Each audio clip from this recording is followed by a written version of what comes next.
Yo. I finished making a basic layout prototype for level 2-7. Didn't get around to doing the enemy placements yet. Spent quite a bit of time messing around with this, but I'm pretty happy with it. Decided to go with a design that is 2 floors, and the first floor is literally just one small little room starting out, and then split it off immediately into 2 separate sections. Now, because of the nature of how I want levels to always have a continuous flow that you can go through, like an optimal path that lets you avoid retreading the same room twice, I can't just make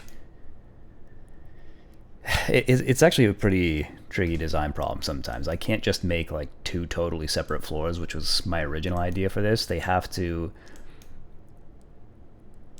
I was thinking like 2 separate sides, sorry, is what I meant to say. If I have one side over here, one side over here, and then I was thinking of just having one room in the middle that connects the 2 sides.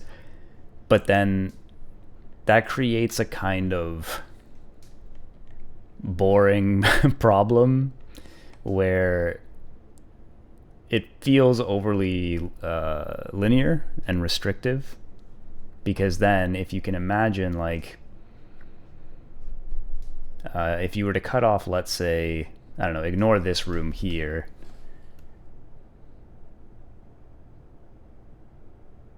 The only real choice you can make if you look at this is like you go down, you can come through here, go around, and then go up here. Or you come in and go through here first and come around and go up here. So there isn't a lot of choice in terms of how you would do either side, and then you would always end up in the same room on this side, and then the same thing on the opposite side. So I just don't find it, I don't know, very interesting. Not enough variety. Then again,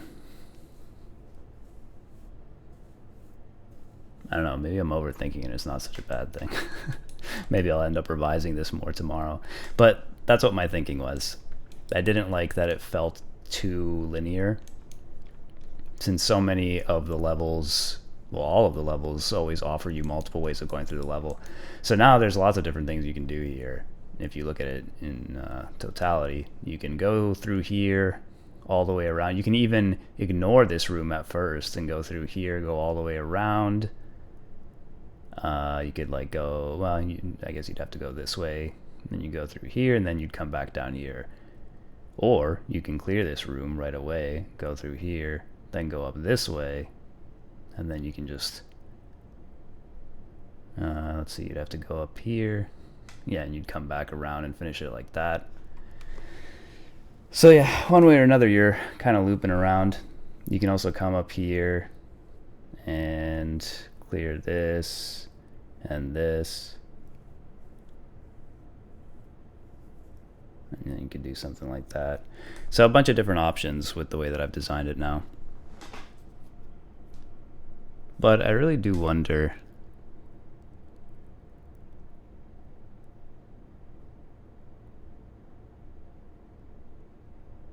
yeah, I don't know. I've designed just so many levels that have this kind of far-reaching set of options in terms of how to go through the whole level. And this, by the way, even with all these different options, this is after I just went ahead and deleted a few doors. I had even more before that gave you even more options, and it still looks pretty open to letting you traverse the level however you wish. But yeah, I'm wondering if I over-designed this one by always sticking to this model. I wonder if it might be more interesting this time to just try something more linear. It's kind of a unique thing. Maybe that's like a more unique thing I can do in this level, because this is another example of this. This is the second level, very linear. Literally, you can just go in a circle around the whole thing and then end it, and that was the idea behind this. Level 1, also pretty simple. You can kind of zigzag through the thing. Relatively linear. Level 3's got a bit more variety to it, but it's kind of a theme in this act, I've noticed, with the way that I designed things. It's overall a little more linear than more straightforward than the first act of the game, where I tended to give a lot of options. And then of course it has this special level I just finished with the totally straight hallway. So maybe in that same vein, what I'll do tomorrow is restrict this more.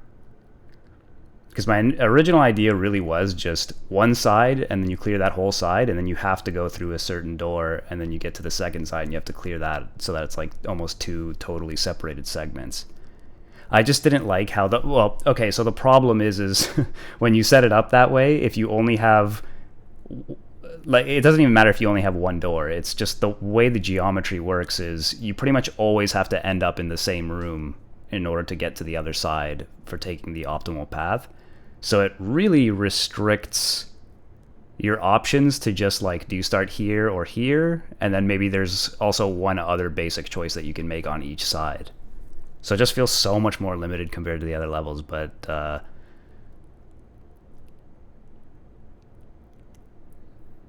yeah, maybe I'll change that and just stick to my original concept and remove some of these doors tomorrow.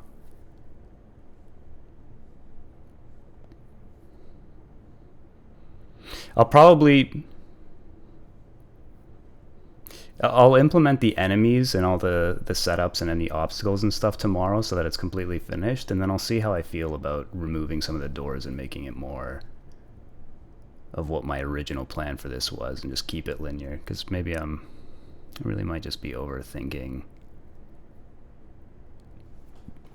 worrying too much about that.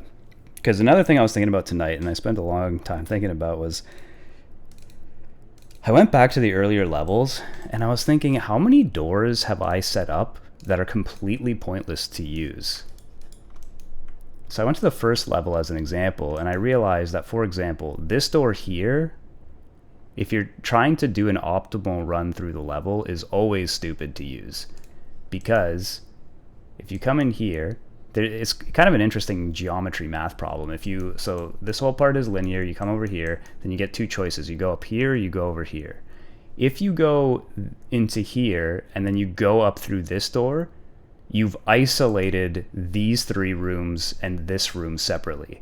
And I've noticed that geometrically, anytime you take a path where you've cut off, like you've segmented the level into two separate sets of rooms you haven't done yet, you've always broken your ability to run the optimal path. Because now once you come up here, you have to go into this room at some point, which means you have to retread through this room again. Or if I go up here and then this way, same problem. I'm going to end up at some point having to come back through this room again in order to get over here. Yeah, and it's the same issue if I, let's say, decide to go up here, and then again, I come into this room, let's say, instead of going here, I come up here, I go into here, same problem again. I've separated this room and this room, so I have to do one or the other, and then that causes me to have to retread. So then I was thinking, what if I just remove any door that's completely pointless to use? Any door that doesn't funnel you through an optimal path? Because I don't think... I kind of like it when a game is designed in a way like that, where it gives you options, but it intelligently streamlines you into always sending you on a path where if you just keep following that path, you'll end up clearing the whole place correctly. I feel like I can't think of what games exactly I've seen that done in, but I do also feel like sometimes when I play a game like that, it's a little confusing when you finish the level, because you're like, did I clear everything? Because you don't really know the level. It just, you aren't aware that the game is feeding you through all the rooms you need to go through. You're just blindly following it. So when it ends, you're like, I wonder if I missed any rooms, or was that everything? And it turns out that it was everything. And it's kind of like clever from a design point, but sometimes confusing to the player if it's not obvious that you have all these different choices. So you would assume that, oh, will I miss something if I pick one choice versus the other? And you don't know if you will or you won't, but it seems to do it, Anyway, but I like that. I kind of like it too. It's a cool way of like just intelligently letting the player do what they want, and at the same time leading them automatically through an optimal path. So anyway, enough rambling about that. The point is, I started thinking about that, and yeah, there's a couple doors in this room that turned out to be pointless because it just ends up isolating the rooms. But then I was like, Okay, but are there cases where I have doors where, if depending on how you approach the door, it can be part of an optimal path, but also if you approach it the wrong way, it can screw up your run and it ends up not being optimal? Because if that's the case, then I don't really want to change that. Then I'm okay with, because I mean, I want to keep as many options as possible for optimal paths running through the level. I think that's a cool thing. And yeah, so I was thinking, instead of right away going and like starting to remove doors, I go into level 2 and I start thinking like, okay, are there doors here that screw you over if you approach the wrong way, but are actually usable if you do it the right way? And it turns out there was. For example, this door here, I come up here, so you have a linear path at first. I come up here, and if I decide to go into this room and then go through this door, it's that problem I mentioned before, the isolation of rooms. You end up cutting off this room from the rest of all the rooms in the levels, so that means you're going to have to retread. So that's no good. That would suggest that this door is useless. However, if instead you take this path, you go here first, then come up here, and then you go through this door, then you can go up here, and then you can go all the way around and go through the rest of the level. So depending on what side you approach it and which rooms you went through first, a door that gives you an optimal path, it could go either way. It could give you an optimal path, or it could end up screwing you over, requiring you to have some intelligence about it. And I added a while back the feature I mentioned to help you plan your routes, where you no longer have to just play the level in a million times to try to memorize it. You can just look right away and see like, okay, so I can go up here, then go up here, whatever. So to help you figure things out if you really want to perfect your runs. So after noticing that, I decided, okay, you know what? I'm just going to leave it the way it is. And even if there are some doors like here in level 1 that completely screw you over, it looks like going through all the other levels that there's pretty much always a reason to use certain doors. I think it's just in level 1 that there's some of these doors that are technically completely useless, but I figure I'll keep those there as like an introduction to, because it's still overall the simplest level in the game, I would say. So yeah, I figured I'd leave that there as kind of like the player's starting lesson, that it is possible to use doors in a way that is not optimal. Because even in, excuse me, I need to drink some water, but even in levels that, in levels where the door can be a part of an optimum path, it's not guaranteed that it is, so you need to, teaches you that you'll have to think a little bit about it. I am curious, because I didn't go through every single level, but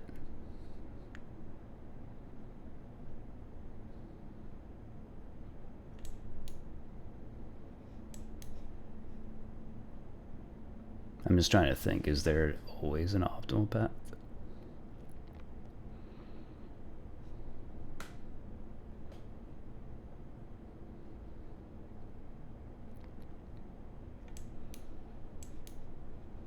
Yeah, it seems like in this one, each door can be used in an intelligent way.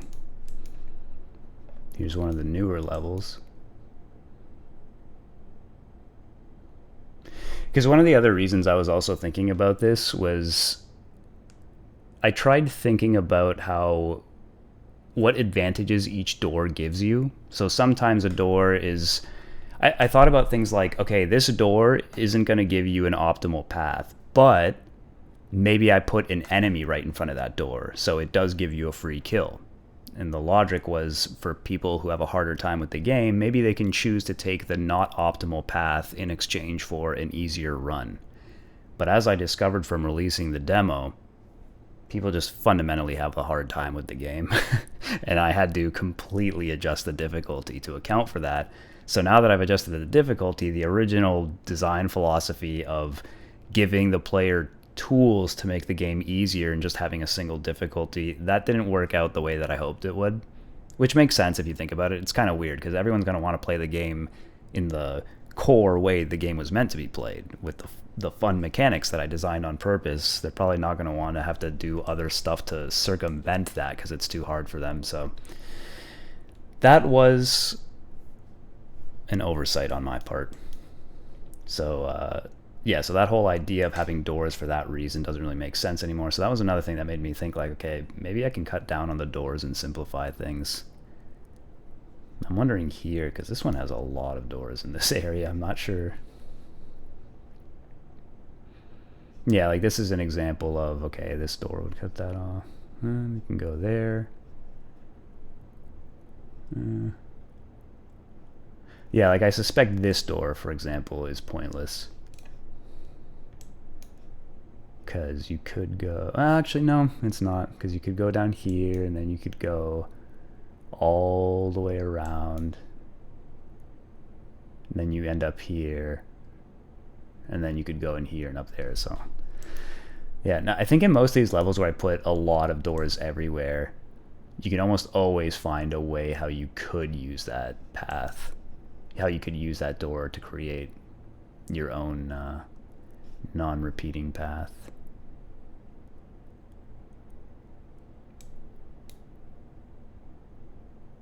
Okay, this door might be pointless.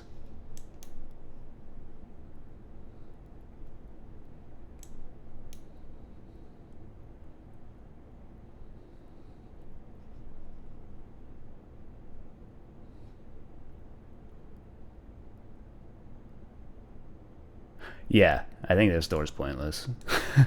There's got to be some. Because this, I was never actively thinking about this, so there has to have been some that I placed that are not helpful. I'm thinking this one right here doesn't make sense, because you would, like, let's say you come down here. I mean, no matter what, to get to this room, you have to go through either this room or this room. If you go through this room, you can go through here and you come back up here. Well, you already cleared this room, so you're not going to use this door. If instead you start in this room, oh, never mind. You could come into here, and then you go into here, and then you come down, so... Yeah, okay, no, I don't know. I think in most of these levels I set up enough doors that there's always an option. Anyway, so I'll get back to 2.7 tomorrow. I'll set up all the enemy stuff, and then... Like I said, I'm liking the more linear design philosophy of the second act, making it more focused on just the action and less traversal stuff. Especially because I think the combat in this act is probably going to be the most fun in the game. The constant clashing with all the enemies and deflecting the bullets and stuff, it's really sick. So I think a more linear path for this act works well with it. Alright, anyway, so that's it for today.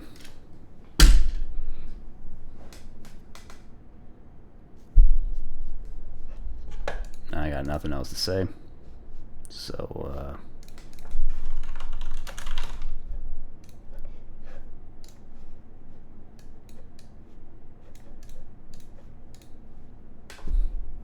see you tomorrow.